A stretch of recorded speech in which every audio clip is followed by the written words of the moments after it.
Welcome to this session. Thanks, Dr. Deepan. Uh, we'll be continuing with our discussions for possible recent advances questions and the questions that have been asked in journals.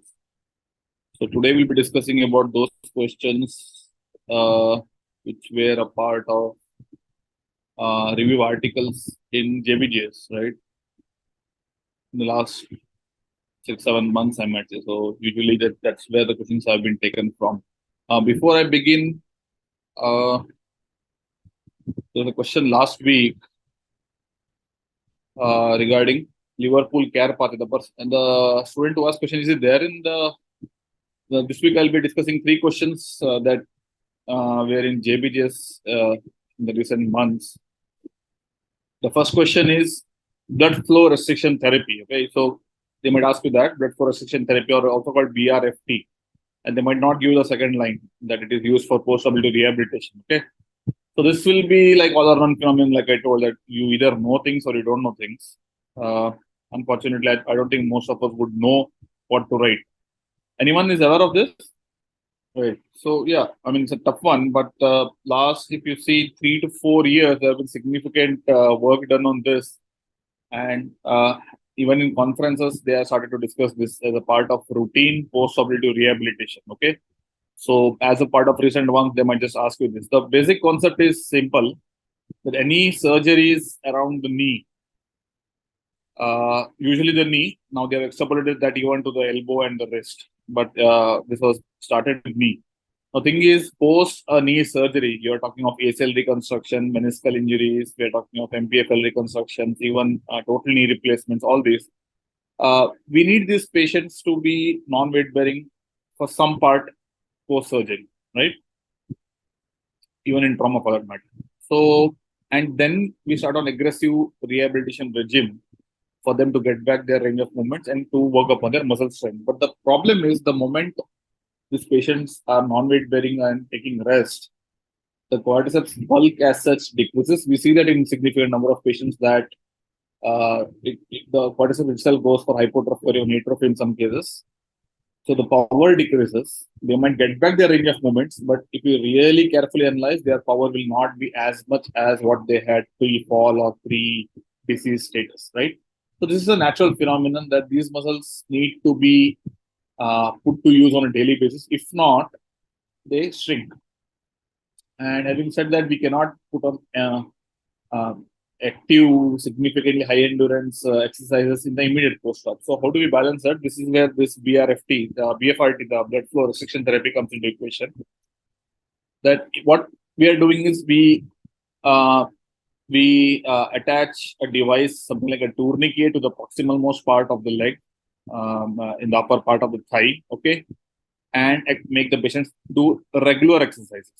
Okay, now what this does is, with the tourniquet applied and elevated, so the arterial blood supply is stopped, the venous blood supply also is stopped. So there will be pooling of blood in the periphery. Where does this pool? We all know that the pooling of the blood is maximum in muscles. So pooling of blood happens because of the bulk increases, number one. Number two, and when the patient starts to exercise, there will be hypoxic environment created within the muscle. Okay, this leads to certain changes leading on to muscle hypertrophy. We'll go through that, what exactly happens. Okay, so this is very useful, like I told, in post-operative rehabilitation of patients, in which we can build upon the muscle mass, the power of the muscles, and just by doing a routine set of exercises that we would have prescribed to the patient. Okay, so it's called low dose resistance exercises, that the resistance is provided by the tourniquet, and we do the regular set of regime rehabilitation that we want, rather than doing the high endurance exercises. Okay, and ultimately the end result will be much better than what we would do normally. So how does it work? It's simple. So apply tourniquet, make them exercise. Because of that, like I told, the blood flow stops, the blood return also stops. There will be pooling. Now, hence, there will be increased swelling happening within the muscles, and the patient starts exercising. So it goes on to anaerobic metabolism happening within the muscles, increased release of lactic acids. Because of lactic acid release and anaerobic thing going on, there will be a lot of hormones which are released in the muscles. Okay, so most likely it will be growth hormone. You can have IGF.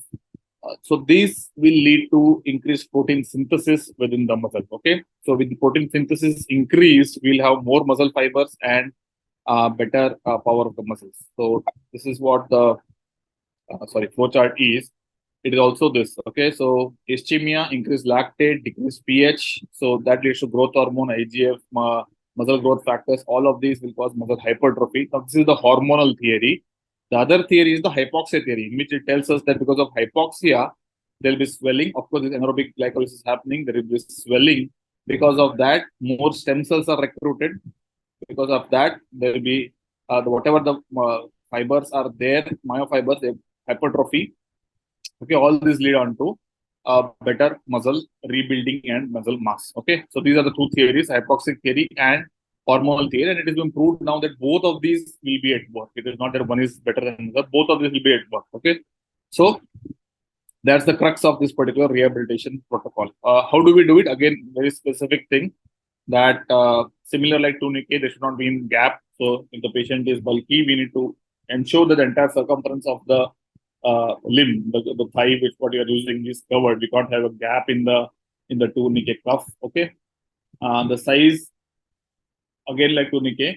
Most thing is how much pressure we give and how long we give. Okay, now the pressure is what is we call loss of perfusion. So we need to, for each muscle, for each patient, it is different. So we need to check what's the perfusion pressure. So go slightly above that and inflate the tourniquet. So 40 to 50% of loss of pressure in for upper extremity and 60 to 80% of loss of pressure for lower extremity. For how long do we give? Now, we have to plan how much cycles of exercises the patient wants to do. Now, for example, we have done a ACL reconstruction and we were planning on day 1, say, or day 2 that the patient starts to flex and extend his knee. So each cycle now, if I'm planning to do, say, a 75 cycles of flexion and extension of the knee of that particular patient, divided into 4 episodes. The first episodes will take 30, then second, third, fourth episodes will take 15, 15, 15. And there should only be about 1 to 1.5 minute gap between all the episodes. Okay, that's how it's done. So everything will be finished off in say 5 to 10 minutes. Okay, and this could be repeated twice or thrice a day if required. So one step ahead, what they found better is put the tourniquet, elevate it, and make the patient cycle. Okay, so this enhances it much better. Okay, now this is also done by athletes to increase their muscle mass and increase their muscle power. Okay, this is where we derived from. So they have been used. The athletes have been using this from quite some time, and this has been incorporated into the post-operative rehabilitation, looking at the benefits that the athletes are getting. Okay, so that's it. This entire table summarizes, but most importantly, how much, how long, when. So these 2 things can write.